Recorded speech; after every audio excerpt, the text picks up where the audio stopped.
नमस्कार दोस्तों, मैं हूँ ईश्वर पाल और आप देख रहे हैं इंडिया आजकल सच खबर हर पल।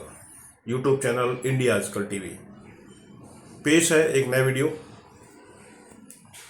मैं बांग्लादेश की प्रधानमंत्री हूँ, ट्रंप को फोन पर बोली हसीना। सुनते ही यूनिस के कार्यालय में आपात बैठक। बांग्लादेश की प्रधानमंत्री शेख हसीना ने हाल ही में अमेरिका के नए राष्ट्रपति डोनाल्ड ट्रंप को फोन किया और खुद को बांग्लादेश की प्रधानमंत्री के रूप में संबोधित किया। यह घटना बांग्लादेश की राजनीति में हलचल मचा रही है और इससे देश की अंतरिम सरकार के प्रमुख सलाहकार मोहम्मद यूनुस की चिंता बढ़ गई है। सूत्रों के मुताबिक शेख हसीना ने पहले ट्रंप को एक शुभकामना पत्र भेजा था, जिसके बाद उन्होंने सीधे फोन करके ट्रंप से बातचीत की।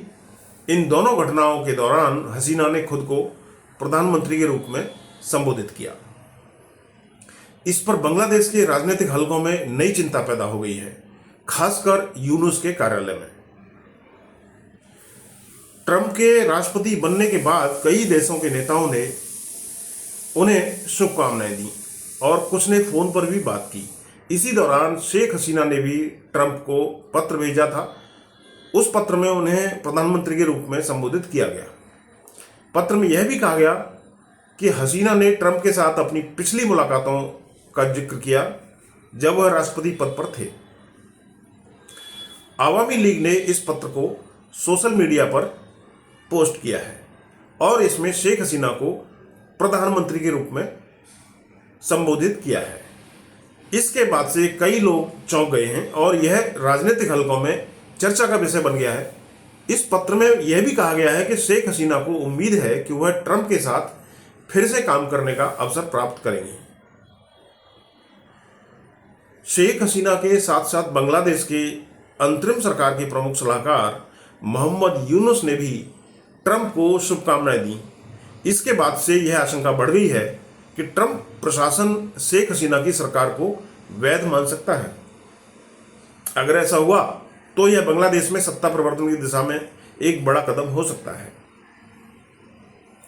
इस स्थिति को लेकर यूनुस के कार्यालय में रात को एक आपात बैठक बुलाई गई, जहां इस बात पर चर्चा की गई कि यदि ट्रंप हसीना सरकार को वैध मानते हैं तो बांग्लादेश की अंतरिम सरकार को क्या कदम उठाने चाहिए।